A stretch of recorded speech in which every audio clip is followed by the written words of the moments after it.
Money Making Monday, or in this case, Memory Lane Monday. Here's some HAWKE'S talking Squawk about the 2002 Zealous Proclaimers District Convention, which was the last convention at the legendary Philadelphia Veterans Stadium. And there's also the convention where I was falsely baptized. And I say falsely because, as I've stated in previous videos, the brother baptized me forward instead of backwards, then made the statement that I did it wrong, but it didn't matter because I wasn't going to last anyway in the organization.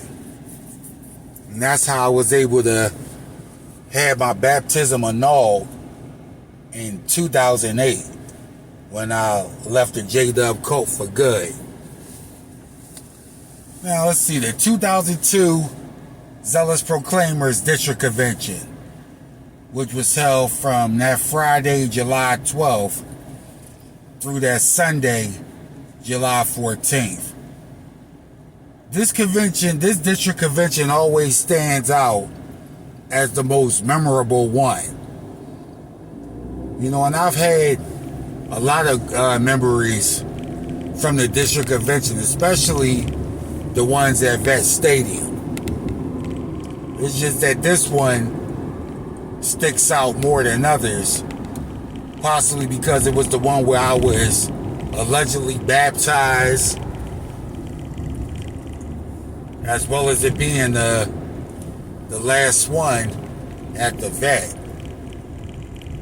But anyway, this was a convention where me and my homies, we had a bet to see who could pull the most phone numbers that weekend.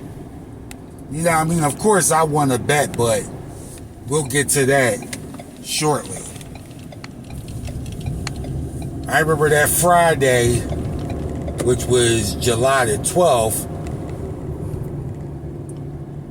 I remember it was so hot that most of the brothers weren't even wearing their suit jackets. I know I didn't even carry a suit jacket. You know, I just had the pants, a short sleeve shirt, a tie, and I had a cold rag that I wore over my head for the most part because it was so hot. You know, you're already sweating, and I had a ice cold bottle of water. That was the thing I didn't miss about the conventions at the vet. Once we moved to an indoor facility for the district convention, that's the one thing you didn't miss, was being out in that stadium heat in the middle of July. I remember that Friday, you know, because we always would get there early. Like if the program started at 9:40, we were usually getting there, or me anyway, I would usually get there about 8 o'clock. Maybe 7:30. I would get there about 7:30. That way I could get a real nice spot somewhere in the shade and close to the stadium. Because for those of you that know, if you got there late or closer to the meeting time, you would have to park way in the back of the lot, or possibly in one of the other parking lots in the area, and it could be damn near 3 or 4 blocks worth from the stadium. So that's why we would always get there early. Plus, you wanted to get a real good seat somewhere in the shade. The vet had bleachers that were like in the shade, like kind of like under the columns. There wasn't no way I was sitting out in that hot sun. So anyway, we're there early, you know what I mean? We're walking around. All of my homies, they get a phone number but me. And I'm like, nah, I'm already starting off on the wrong foot. So, just so happened that I started chopping it up with his sister just before they started singing the songs. Like the opening song. You know how they would start playing the music at about 9:30, about 10 minutes before they sung the opening song. The music was still playing when I encountered this one sister. We chop it up. I'm like, listen, the meeting's about to start. Let me get your number just in case I don't see you again. I could call you and we could hang up sometime. My cousin and my homie, they was like, man, he was bound and determined to get a number before the meeting started. Let's just say that was my first of 24 numbers that weekend. An average of 8 per day. So, you know what I mean, the Friday session's going on. You know what I mean, we're sitting in the shade. But I couldn't sign up as an attendant yet because I wasn't baptized. You know, I would get baptized that next day, but you had to already be baptized before you could sign up as an attendant. But my cousin and a couple of my other homies, they were attendants, so I would use that as an opportunity to just walk around with them. And of course, me being the only one that doesn't have an attendant badge, you know what I mean, some of the other attendants would be like, oh, brother, you need to go to your seat. And I would be like, nah, I'm just out here stretching, walking around with my people trying to stay awake. So that was that. Now my homie, Dad Raj, he had a ongoing issue with these Alani cats. And it was all over the fact that my homie was talking to this one sister who had used to mess with one of these brothers. I don't know if they were still messing around with each other, but I know they had a past fling or whatever you want to call it. So my buddy, he's talking to the girl. He gets her number. We already known him. We had already knew him because they was in our circuit. So, you know what I mean, he's talking with her. And the guy that I guess she used to mess with or was still talking to or whatever, he got in his feelings. So him and his sidekick and a couple of their other homies was like sneak dissing, saying little slick shit to us whenever we would walk past. Because you know how the young brothers would do. The young sisters as well. We would all walk around with our friends or whoever, even during the meeting. You know what I mean? We're all teenagers, young adults. So plus it's hot. So we're walking around the vet, just trying to stay as cool as we can, plus stay awake. So, you know what I mean? Meanwhile, the Alani cats, they're gritting on us the whole time. I'm like, damn, he really upset about this girl, because the girl told us, she was like, yeah, that's Mike. I used to talk to him or whatever. And he see me talking to Naraj and he feels some kind of way about that, but I don't care. Where was all of that when he was talking to some Spanish sister that I guess he supposedly two-timed her with?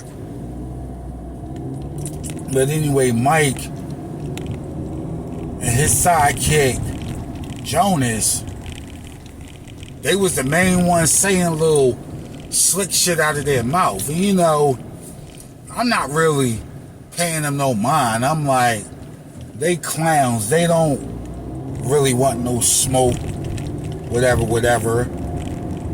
So the Friday session wraps up, and everybody's asking me, he was like, you ready, E? Because the next day, that Saturday, was when the baptisms commenced. So I'm like, yeah, I'm as ready as I can be. So that Saturday, get there about the same time. And it's wild because I don't even really remember how the proceedings went. All I remember was all the baptized candidates at a certain time, like right before they started that special talk, right before the afternoon session, you know, the baptism talk, we all went to a certain section and all sat together. It had to be a good 300 to 400 of us. I don't even remember the exact number. I just know it was a lot of people getting baptized that Saturday, July 13th, 2002. That's really all I can remember. But I don't remember going to the section. I vaguely remember that. Going to sit with all the baptism candidates. And then, you know, they would ask those 2 questions that they would always ask, to which we would say yes. It was like either yes or no, but really, who's going to say no? Because if so, what will be the point of getting baptized anyway? So we answered yes to the 2 questions. The brother finished up the talk or whatever. Then we go down to the locker room. And you know, I'm excited, but only because this is the locker room where the Phillies and the Eagles players be at. So it's like, I'm excited that way. I'm like, cool, I'm in the Phillies and Eagles locker room. So, you know, I'm taking pictures and all of that to send to my pop. Because my pop didn't even come, and I didn't feel no kind of way about it. You know, he didn't come. He didn't come when my sister was baptized either. When she got baptized a couple of years later. So I didn't take it no type of way, but I take pictures to send to him and my brother, my dad and brother. Like, cool, I'm in the vet locker room where the Phillies and Eagles play at. And while we're on the subject, whenever I would be at the vet during those assemblies daydreaming, I would always daydream about being at a Phillies or Eagles game and past memories and Phillies and Eagles history. But anyway, I'm in the locker room.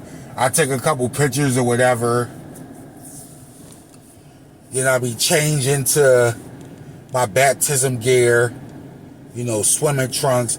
I already had on a beater, like basically a tank top. Put on my water shoes, sunglasses, put a little towel over my head, and walk onto the field. And again, I've been on the field before, but every time I walk on the field, I would vision myself being a Philly or an Eagle and about to take in some NFL or MLB action. But you know, either way, I don't remember how many people was in front of me, but it felt like I was on that field forever in that hot, beaming sun.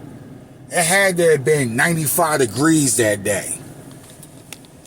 You know what I mean? With a humidity of like 80, it was scorching.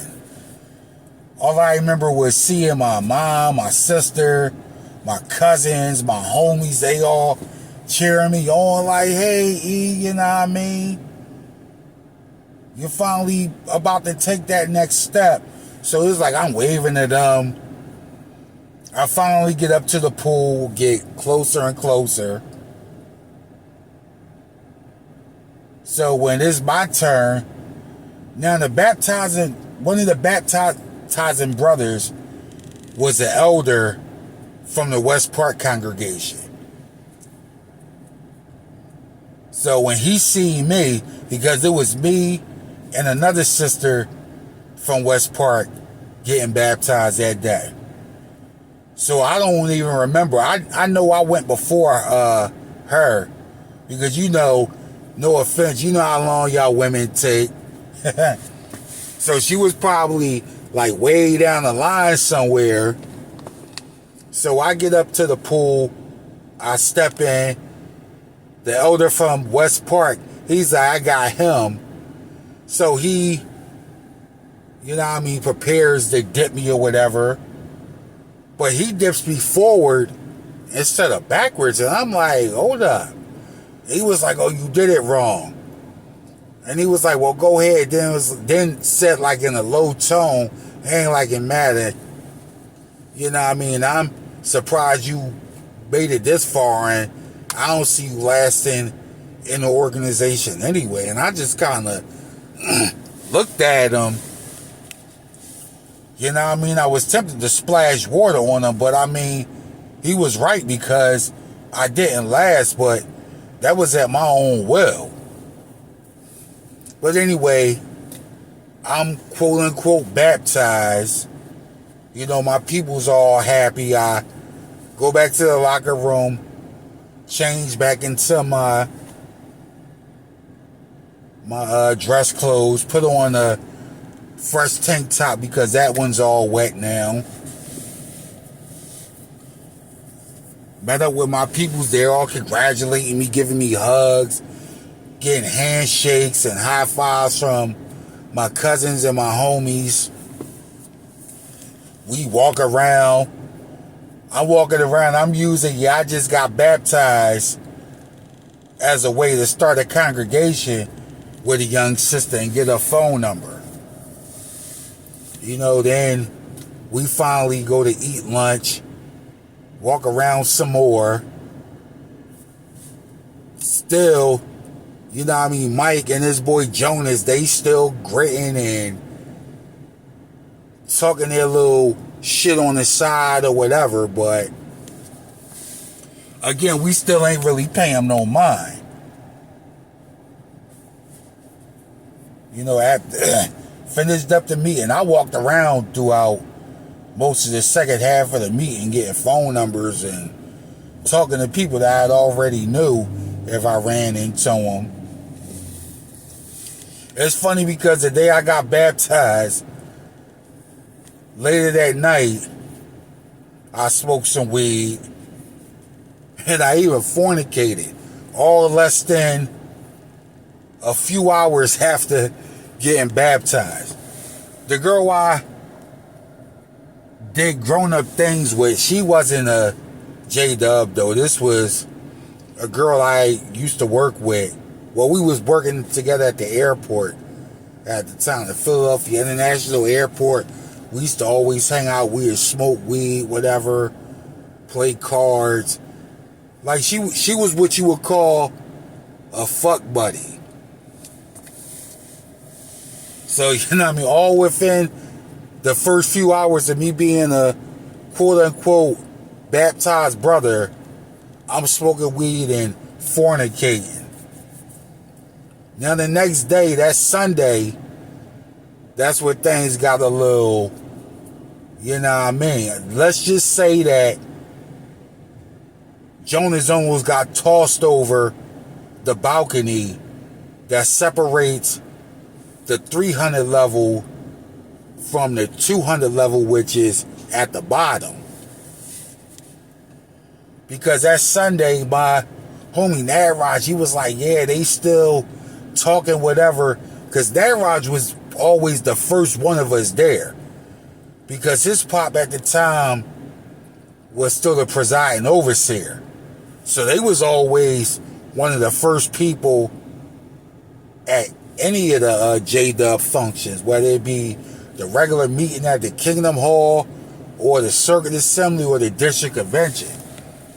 So when I got there that Sunday, he had already been there for like an hour, and Jonas Pop was also the presiding overseer of their congregation, which was in the Alany section of Philadelphia.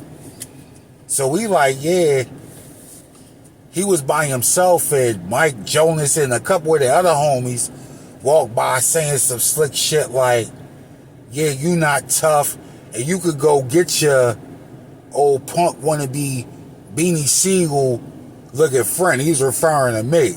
This was back when I was bigger than, like, I was a real big stocky young boy. So everybody used to joke with me and call me Beans or Siegel. Like after Philadelphia rapper Beanie Siegel, who is actually a friend of the family on my mom's side of the family because they're all from South Philly. So I actually knew Beans when everybody in the hood just knew him as Dwight. But anyway, that's another story for another time. But yeah, Mike was talking real grimy, like, yeah, fake wannabe gangster Beanie Siegel looking homie. And I'm like, man, they some clowns. I'm not sweating that. So we're walking around that Sunday, and we walked by him a few times. And every time we hear a little sniggling and giggling and whispers.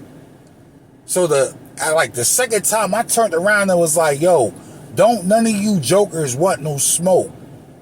Like, believe that. And when I said it, they all got kind of quiet and started walking away real fast. Walked by him again, it's probably like a half hour later. It is all, of course, it's a bunch of friends walking around or whatever.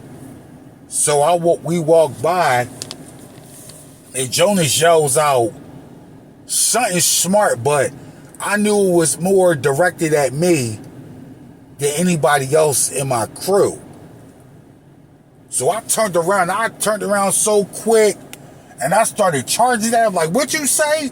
I said, I'm right here. Like, what's all that smoke, dog? I don't care if your pop's a presiding overseer or whatever. I went and snatched him up in his collar. It was about like kind of pushed him, not pushed him to throw him over, but kind of pushed him against the balcony. Like, man, I'll throw you bitch. Yeah, I started cussing. I said, I'll throw your bitch ass over this balcony. Think it's a fucking game. Yo, boy was so shook. He pissed on himself. He was like, man, I was just playing. I'm sorry, blah, blah, blah. Like my cousin and my other homies, they tried to pull me off him, but I'm just gripping him up real tight. So I finally let go. My cousin was like, nah, chill, and you just got baptized. You don't need this kind of attention. And I pointed out, I said, if you go run your mouth, you know what I mean, I'll find out where you live at, homie. I'm from the streets. So, you know what I mean, that was that. He was so shook. And you know what was funny? We was sitting in the same row. That's what was funny, that meeting. So, we was like kind of sitting in the middle because we didn't get there early enough to get an end seat. You know, I love the end seat. But anyway, we're sitting in the middle. So I get up a couple times throughout the meeting. Every time I got up and I walked by him, I would purposely step on his feet and I would look at him. I always compare this moment to when Allen Iverson stepped over Tyronn Lue in Game 1 of the 2001 NBA Finals. I would step on his foot and look him dead in his eyes like, I dare you to say something. I did it to him a good 3 or 4 times. Don't you know, after the meeting, he ran up to me and was like, man, I didn't mean no disrespect. You know what I mean? This beef was really between my homie and your homie, and I understand you gotta have your homies back, and I got my homies back, but I didn't mean any disrespect towards you, whatever, and that was that. Now, we've had a few run-ins later on down the line, but again, that's another story for another time. And you know what I mean? The last time I seen him, it was all good. Like, throughout my last couple years in the organization, whenever we would see each other, it was all love. And I seen him a few years ago when I was doing Uber as a side hustle, and he happened to be one of my passengers. We chopped it up for a good half hour throughout the duration of the ride. We even looked back on that incident and laughed about it, and I was like, man, look, it was what it was, but we was cool by then. He gave me a nice tip, a 5-star rating. That was the last time I seen him. This was about 7 years ago now. But that was the 2002 Zealous Proclaimers District Convention of Jehovah's Witnesses. The very last one at Vet Stadium. You know, in Philly, we always called it the Vet. I got 24 phone numbers that weekend. I think Sunday was my best day. It averages out to 8 per day, but that first day, I probably only got 3 or 4 numbers. I remember that Sunday, I probably got like 12 or 13 numbers alone that Sunday. And out of all those numbers I collected, I only really remember calling a few of them. You know, because I knew a whole bunch of sisters. Like, not just in Philadelphia, but nearby New Jersey, Delaware, New York.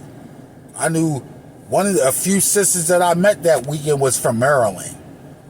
And one was from Virginia. Now, I'm going to let you know I did do the grown-up J-Dub forbidden type shit with a couple of those sisters. I'm not going to put their names out there or nothing like that, but I did do some things with a couple of them. All I just remember is that was one memorable district convention. I remember we was all taking pictures and everything because we all knew it was the last district convention at the Vet. So we're taking pictures. You know, we stayed around. The Sunday meeting always concluded like at 3:50. So by the time they sung and the brother said his long ass prayer, it was probably like 4:15 when it was finally over. But I remember we stayed till about 6:30 that night. Then afterwards we went back to my cousins. My uncle had the barbecue and everything. Now that Saturday when I got baptized, we had just went out to dinner. You know, me, my mom, sis, my cousins, aunt, uncle, and a few of my homies. We had all went out to the, where did we go out to eat that day? It's crazy. I don't even remember. I just remember we went out to eat. And that Sunday, my uncle had the cookout, and a few of us all went over there. You know, of course, I went home and changed into my summer gear. But that was that. That is the 2002 District Convention, the last one at the Vet, and the one where I was baptized, and a little over 6 years later, had the baptism annulled. Let me see, is there anything else that I'm missing from? I didn't do no wild activities at the Vet throughout this convention. First, it was too hot.